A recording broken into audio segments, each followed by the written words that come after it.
Chers étudiants, chères étudiantes, bonjour. Ça serait notre quatrième vidéo sur le module de l'introduction à l'étude du droit et on va continuer ce qu'on a commencé dernièrement. Donc on a parlé sur ce qui concerne les sources de droit.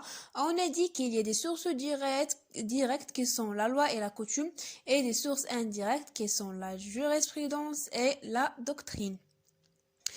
Donc, pour ce qui concerne la jurisprudence, comme une petite définition, dans son sens large, elle désigne l'ensemble de décisions qui émanent des différentes juridictions du royaume. les tribunaux. دونك يعني هي هذيك المجموعة ديال القرارات اللي كتكون ناتجة على المحاكم محكمة الاستئناف المحكمة الابتدائية وما إلى ذلك.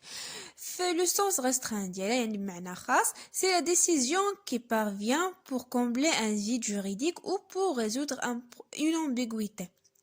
يعني هي واحد القرار اللي كيجي باش يعمر لنا واحد الفراغ قانوني ولا باش يحل لنا واحد الالتباس. حيت مثلا بعض المرات القاضي كيبغي يحكم في شي سيتوياسيون معينه ما كيلقاش نص القانوني، دونك يعني هو اللي كيكون كيخصو يلقى حل وخصو يتصرف. بالنسبة لميثود دانتربريتاسيون فهما 4 على حسب ما لقيت. a fortiori, a contrario, le syllogisme et l'analogie. يعني بحالاش مثلا انا نعطيكم مثال بحال مثلا بخصوص راتراباج. مثلا غادي يجي شي حد غادي يقول لنا باللي الناس اللي عندهم 12 ما عندهم في لا موين ما عندهمش حق يرجعوا راتراباج، ميم تكون عندهم شي ماده مثلا فيها 5 ولا شي حاجه ما يرجعوش راتراباج. يعني في هذه الحاله الا الناس اللي عندهم 12 غادي يدوزوا الراتراباج، الناس اللي عندهم 13 14 حتى هما ما غيدوزوش الراتراباج. علاش؟ يعني نورمالمون الى 13 14 يدوزو، اذا انت 12 علاش ما يدوزوش مثلا؟ يلا عاوتاني يقدر يقول لك مثلا الناس اللي عندهم 10 واش يدوزو راتراباج ولا لا؟ غادي تقول لا. علاش؟ حيت كونتراريو. علاش؟ يعني من باب المخالفه، بما ان الناس اللي عندهم 12 ما يدوزوش، اذا 10 قل من 12، اذا 10 يقدروا يدوزو راتراباج. سيلوجيزم مثلا غادي يقول لك الناس اللي عندهم 10 ما يدوزوش راتراباج والناس اللي عندهم 12 ما يدوزوش راتراباج. يعني غادي تستنتج تلقائيا انه من 10 ولتحت ما يدوزوش راتراباج. يعني من 10 ولتحت ما يدوزوش، يعني تلقائيا غادي تستنتجها. يعني كدير الباراليليزم بحال ما عرفتش كيفاش، ما عرفتش كيفاش نشرح. الانالوجي هو القياس. بحالاش؟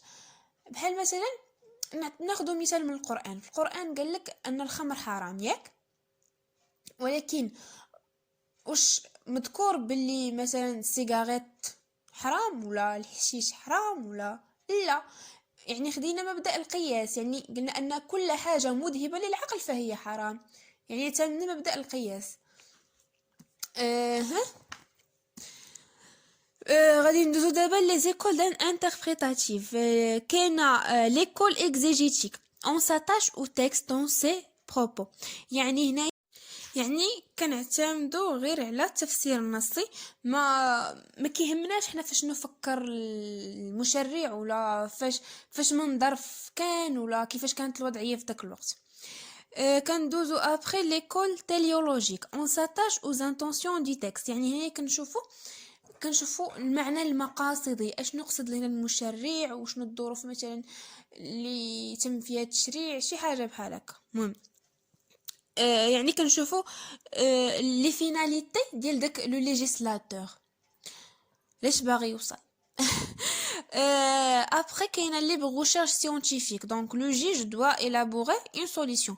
هنايا يعني القاضي اللي كيتكلف خاصو يلقى حل وخاصو يعرف ما يدير. donc il fait le rôle d'un législateur، يعني كياخذ الدور ديال المشرع. قالك ما قالش لك l'école herméneutique, le juge essaie de comprendre le texte et le contexte de la loi. يعني في هذه الحالة القاضي كيحاول يفهم لينا النص وكيحاول يفهم ما وراء النص. يعني مثلا الظروف اللي واش مختار مثلا شي حاجه خرجت، مثلا شي قانون خرج في 2012، واش يعني باقي صالح لينا في هذا الوقت دابا ولا لا. Analyse transversale dans le temps et l'espace. من بعد عندنا لا فورس دو لا جوريسبرودونس. اشنو كنقصدو بهاد لا فورس دو لا جوريسبرودونس؟ عندك في لي جوريسبرودونس عندنا فيها لي تريبينو ياك، عندنا كور دو كاساسيون وعندنا لا كور دابيل وعندنا لي تريبينو دو بروميير انستانس. كور كاساسيون هي محكمة النقد، الكور دابيل محكمة الاستئناف، و لي تريبينو دو بروميير انستانس هما سميتو هما المحاكم الابتدائية. دابا قالك اسكو لو تريبونال دو بروميير انستانس est obligé de suivre la cour d'appel. يعني واش مثلا المحاكم الابتدائيه مجبوره انها تتبع لنا داكشي مثلا اللي قالوا القاضي ديال محكمه الاستئناف؟ اقول لك لا، نو، car on a une indépendance d'interprétation des juges، حيت عندنا واحد الاستقلاليه في الاستنتاج. يعني مثلا كل قاضي كيشوف الامور من الزاويه ديالو، وكل قاضي كيحلل السيتوياسيون بالطريقه ديالو. ولكن هذا البرانسيب عنده واحد ليكسيبسيون. اشنو هي هاد ليكسيبسيون؟ كتسمى لاغي دو برانسيب. علاش؟ مثلا بحالاش نعطيكم مثال. مثلا في لوكا ديال الزواج ياك، في واحد الوقت كانت المراه كتطلق كتاخد المتعه، واحد 3 مليون على ما اظن كتاخدها المراه، كتزوج وطلق، سوا هي اللي بغات تطلق سوا الراجل اللي بغا يطلق، المهم كتاخد داك الرزق ديالها ياك. من بعد تبدل هذا القرار، ولات المراه ميم كطلب الطلاق الا هي اللي بغات تطلق اولا اللي كيتسمى طلاق الشقاق، في هذه الحاله ما عندهاش الحق تاخد المتعه ديالها. يعني صافي. علاش؟ ولكن علاش؟ حيت في واحد العاد شنو ولا كيوقع؟ ولا بعض النساء مثلا اشنو كدير؟ كتزوج وتطلق، حرفتها انها تزوج وتطلق، تزوج وتطلق، تزوج وتطلق باش تاخد ديك المتعه.